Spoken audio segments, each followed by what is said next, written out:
All right. Hey, everybody. Thank you so much for coming and seeing the film with us. Thank you to Aaron and Danny for being with us. This is obviously Aaron Sorkin and Danny Boyle. I'm Nilay Patel. I'm the editor-in-chief of The Verge. You can clap for them if you want to. You should. So I think it's we all just saw the movie. It's obvious. It's a very powerful movie. It's a very emotional movie. I have some questions here. I'm really interested in the idea of Steve Jobs as a myth. So I don't know how much you guys know about our site, but I was just saying The Verge is all about culture. It's not really about technology. Technology is the engine of the culture. And what we really want to do is talk about the people who help shape the culture through the devices. So here's my first question, and it's really for both of you, but I suspect one of you will have a more distinct answer. You just made a movie about Steve Jobs that never once the words Pixar, iPhone, or cancer are said out loud.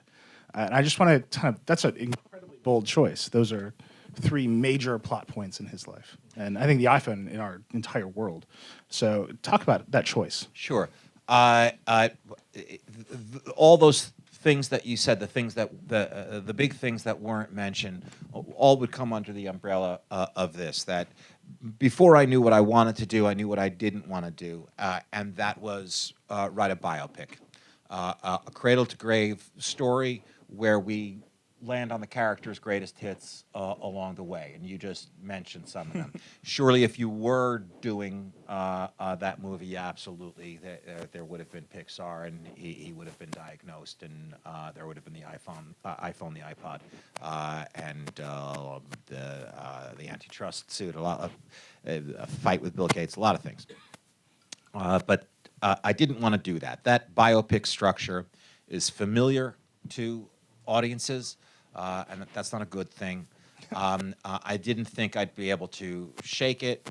I just didn't think I'd do it well. I was trying to see it, and it wasn't feeling good to me. I'm most comfortable as a playwright. I kind of fake my way through movies and television shows. I've been lucky. I feel lucky I haven't been caught. But as a playwright, I like claustrophobic spaces. I like compressed periods of time, preferably with a ticking clock. And I also love being behind the scenes. And in this case, we're literally behind the scenes in some spectacular theaters in San Francisco, Cupertino. So I landed on the structure that you saw, a movie that was made entirely of 3 scenes, all of them in real time. Real time, as you know, is when 40 minutes for you in the audience is the same as 40 minutes for a character on the screen. All of them taking place backstage in the moments leading up to a product launch. And I felt after a year and a half, roughly, of spending time talking to the people closest to Steve, including all of the people who you saw represented by characters in the movie, with the exception, of course, of Steve, who had passed away already, and a few dozen others, that I had identified a handful of very interesting conflicts in Steve's life, that human conflicts with people, that I felt were dramatic, that I could tell a story and would illustrate some interesting things about Steve and kind of demonstrate some hypotheses that I had, and that meant that he wasn't going to die at the end. We weren't. As far as Pixar goes, I sort of always had it in the back of my mind. It should at least be mentioned, but every time I always had it on an index card on a board somewhere. But it never happened naturally. It always felt like it was name dropping. Frankly, like the guy had to get in. You did some of that. At the end, he promises the iPod. He waves his hand at Scully, and yes. There's there was a. In both cases, there was a reason for it. With the iPod, with Lisa was, I'm going to put music in your pocket. Was I love you, Lisa. This is how I say it. With Scully, it was, Scully had at the beginning of the scene accuses him of killing the Newton for spite. And it was Steve at the end of, or almost at the end of an act in which he had been getting his brains beaten in every scene, saying to this guy, not everything I do is because I'm a jerk. And here's the difference between me and you, not saying it in a mean way, but touchpad technology is next, not the stylus. Okay, that's why I killed the Newton. Not because I'm a jerk. So there was a reason for those things. Believe me, if I had discovered an interesting conflict, say with John Lasseter, there would have been a reason to have Pixar in the movie. But the answer to your question is it's not a biopic. It's something else. It's no more a biopic than All the President's Men is a biopic about Bob Woodward and Carl Bernstein. It just happens to tell that story in their life, and there's nothing in All the President's Men that then suggests that these guys were going to go on to do what they did. I think it's kind of funny that Apple just put out an iPad with a stylus, like literally on the heel. Yeah, on the moment of this movie. it's unfortunate timing for us, but or for them, depending on how you look at it. But So Danny, how did you deal with that? With the notion that there's an element of this movie where it presupposes some knowledge of Jobs, right? It presupposes the fact that product launches are a big moment now in our culture, and he was the one who led that. It presupposes that he's dead. How did you deal with the weight of kind of the reality and what people know versus the story you were trying to tell? I think what I loved about the structure, the idea of going behind the 3 product launches, was exactly that it kind of like sidestepped the myth. It's a way of very deftly going, all that stuff and there was stuff out there that people, you can't resist but knowing. I'm not very, very techie, but I knew the stuff about him that and I knew I'd seen the launches, because they made the national news, even in Britain. They'd be there and you'd see him. So people are carrying that kind of luggage. And it's a great way, a little sidestep of it, because it goes, here's one of the 6 industries he revolutionized, product launches. And we don't see them because actually it's the 40 minutes he walks out on stage and you stop. And I think that's a lovely way of encouraging that it's an abstract. The way the scheme of it to deal with him is not like a biopic. It's more like an abstract. And actually, that was one of the reasons that we didn't want him slavishly to look like him to begin with, because we wanted to send the signal very early on to you as you set your brain for it to watch it, that it's clearly not a photographic impersonation full of mannerisms that he had, and that it is slightly fictive in that sense, although it's based on lots of facts, and then Aaron's cleared out other facts that don't concern us at the moment. So how did you, particularly with Michael Fassbender, who looks nothing like Steve Jobs? I mean, like the first act, he's like sexy Steve Jobs, like he's like ripped, like Steve Jobs was never ripped. How did you kind of manage the tension between you don't look anything like him, but we want you to talk like him, but we also want you to talk like Aaron Sorkin would write Steve Jobs? How did you kind of navigate that line? It's kind of, an actor gets a part and they start to explore it because what they find interesting about it internally. That's one of the wonderful things about actors. You can set them to actually explore it from the public side of it, i.e. set about trying to look like him, have prosthetic surgery, knock out your front teeth, the weird stuff you hear about. You can ask them to do that, or you say, don't do that, find it internally. And that's what he set off to do. And you can see him in that. For me, it's really interesting, the first act. Obviously, Jobs is fighting the IBM edifice. He's the rebel, he wants to smash it down. But in a way, Michael was also grappling with this monster part that Aaron's written. And he's you can feel his anger. It's like punkish, kind of as he's trying to thrash away at everything that's trying to hold him back. And then by the time you get to the third part, you could feel him as an actor. He kind of got it. And he begins to look like him in a weird way. I know it's a bit easier because he is the age then. He's about the right age that Michael is. but it was more the rhythm of it. He was suddenly in it and on it. And Jeff Daniels, who knows Aaron's work, there's a lot of experience of Aaron's work, said that's what it's like. You've got to wrestle it. He talks of it like an animal. You've got to get it down, control it, get on top of it, and then off you go. And you can go anywhere with it then. And it looks very intimidating at first. There's so much dialogue, but actually it's a liberation when you find yourself on, when you got it, you can sort of you hope you can go anywhere with it. So that's interesting to me because you're talking about writing. You're talking about a character that's created. And that's the point. I think another way to answer your question is you play the character in the script. Don't worry about the real Steve Jobs, the real Joanna Hoffman, the real Wozniak. Play the character in the script. So, but this is, for example, you and Tim Cook have been speaking around each other for a few days now. Yeah. You've got, I mean, who'd you talk to, right? You talked to Lisa, you talked to Woz. Did you talk to Johnny Ive, for example? As I said, I talked to everybody you see in the movie. Lisa was very important to talk to. She did not want to talk to Walter Isaacson when Walter was writing the book because her father was still alive. And that's understandable, but she was ready to talk to me, so I spent a lot of time with her. Everyone you see in the movie, John Scully also was in news parlance a get.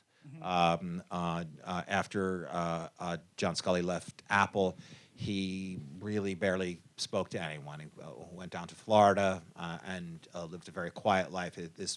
That episode was and still is just very painful for him. It's a dramatic moment that he hadn't quite recovered from until a few years ago. He's in his 70s now. He remarried a wonderful woman named Diane, and Diane has kind of made it her mission to correct the record and get John out there in the world. Don't get up off the mat and correct the record because as he says in the second act, the story of how and why you left Apple, which is quickly becoming mythologized, is not true. So speaking to John Scully was important. But beyond that, yes, Johnny Ive, Lee Clow, just many of the engineers, coders, designers at Apple, as well as some people further down the ladder. I had a great conversation with a woman whose job it was at one of the launches. If I could go back and get my notes, I could tell you which one, but I can't remember now. One of the launches happened to coincide with the 5-year anniversary of another product, and so Steve wanted a slide of a birthday cake with candles on it for this launch to remind the audience that it's the 5-year anniversary of this other product. And this woman's job was to find the right cake. And first went to the greatest pastry chefs in all the land, who each would make her a cake, and she would bring it in for Steve, and no. Finally, the cake he settled on, she went to a grocery store and went to the cake aisle, like the Entenmann's aisle, and that's the one he liked. And so that's where I got the shark thing from in the second act. So I spoke to a lot of people, and that was obviously Walter's book was sort of the rock on which the church was built, but. I'd read everything else, but it was the first-person research. It was talking to these people that really, made the engine turn over. So this kind of goes back to this tension that I'm talking about between the myth and reality. Like Walter's book, for example, has been criticized a lot for some inaccuracies. And you're talking about setting the record straight with John Scully because nobody knows his story. So that story is now here. But then there are other parts, like the fact that Next was a 14-year project that did actually have an OS that wasn't designed to be sold to Apple. How do you kind of reconcile that? I reconcile it this way. I don't want to have an argument with you about the truth of Next, but Steve. Here's what we can agree on. I'm sure. Steve's return to Apple was a result of Apple buying Next, buying Next because they had to, because Next had an OS that they needed. There were several steps in between, and Steve, as he was able to do often in his life, was able to look down the road and see what was going to happen because Apple wasn't innovating at the time. There was after Scully and before Steve, the CEO was Gil Amelio, and Gil Amelio. Steve knew that Gil Amelio was going to have to answer to Wall Street, and Wall Street was going to want hard proof that there's going to be a change, and that Gil Amelio was going to have to say, "But look at our new OS that we've got." It's like two great chess players who never really play until checkmate. They play until 14 moves before checkmate, when one of them is able to look at the board and say, "You're going to win." Steve was the winner in that game. But your question was, how do I reconcile that with facts? Yeah. Right? I reconcile it this way. And I know that the language I'm going to use sounds like I'm skating around a problem, but I really believe this. There is a difference between journalism and what I do and what Danny does. And that doesn't give you a license to lie. But the difference between journalism and what we do is the same as the difference between a photograph and a painting. And what we're doing is a painting. Those facts that you're talking about are not as important in this story as the fact that Steve was able to climb his way back to Apple. That car, that next was the car that drove him there. That you can't really call it a failure. It got him back to Apple. That was the more important truth. And the most important truths in the movie are the conflicts, the points of friction that he had with these people these people in his life, and what they do to illustrate, to bring into relief the man. As far as the man versus the myth, that was kind of the beginning for me. I was offered the job of adapting Walter's book just a couple of weeks after Steve died, and when I had witnessed, and even though I own all these products, everything I've ever written, I've written on a Mac. I've got an iPhone in my pocket. I still like my iPod. I haven't put my music on my phone because I like the way the wheel clicks. It's great. It's the best product ever. And yeah, I agree. I was still astonished at the way that Steve Jobs was eulogized when he died. I had no idea that the world had this kind of emotional connection to him, when what they really had was an emotional connection to his products. The way we didn't really have an emotional connection to John Lennon, we had an emotional connection to his songs, right? I thought, I missed something that everyone else got, and I want to catch up, and I want to write about this. It's amazing. So I got to ask, Danny, there's another movie that Aaron's written that is in this lineage, right? Yes. It's The Social Network.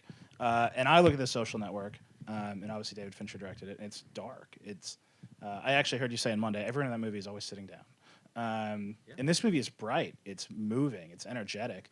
How did you go about sort of acting in this lineage and making this sort of painting versus what Fincher had done with The Social Network? No, I think I was very, the guy, the kind of kingmaker, if you like, is Scott Rudin, the producer, and who produced the Social Network. And he rang up and said, Fincher's dropped out, and do you want to read it? And I said, yeah, I'll read it. And because I love Social Network, and I think Fincher's a wonderful director, and also directs with enormous. It's a compressed energy he has.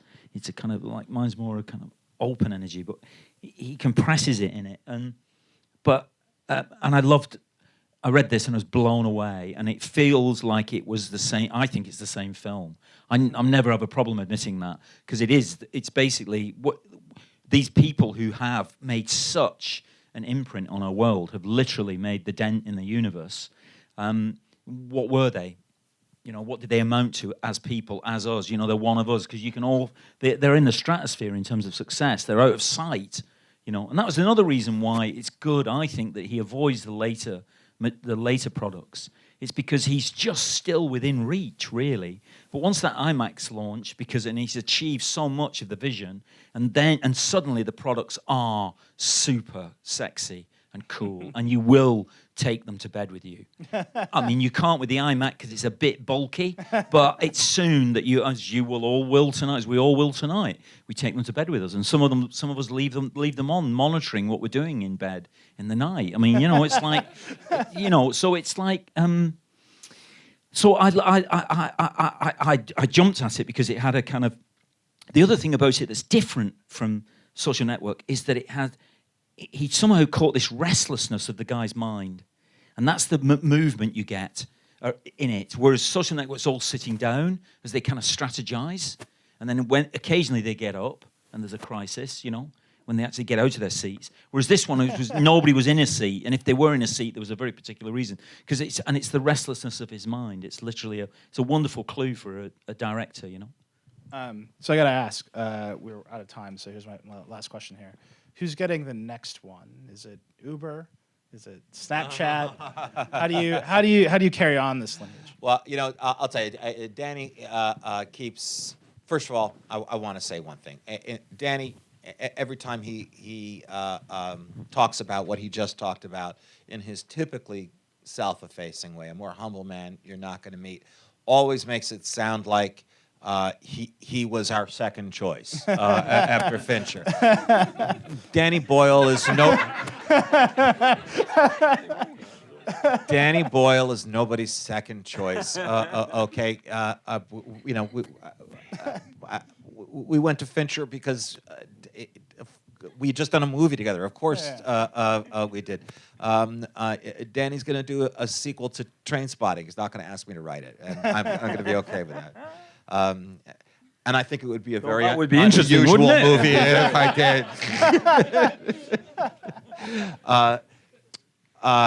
But Danny keeps saying that he believes that this movie is the second in a trilogy, a tech trilogy, while I keep saying that it's simply a coincidence that that I wrote about two tech titans. Well, could you write a sequel to this movie? If I were able to find more conflict out there, and I felt like the audience was able to sit through another 3 acts of talking, and especially if I had a chance to work with Danny and this cast again, you bet I would. Absolutely. Yeah. All right. Well, thank you so much for being here. We're going to do 30 minutes in the newsroom outside. No, I'm kidding. I asked everybody what I should ask you, and they're like, let's talk about the newsroom. It was funny. But thank you guys so much for being here. Thank you guys for coming. And there's drinks. Thanks a lot. Really appreciate it. Yeah.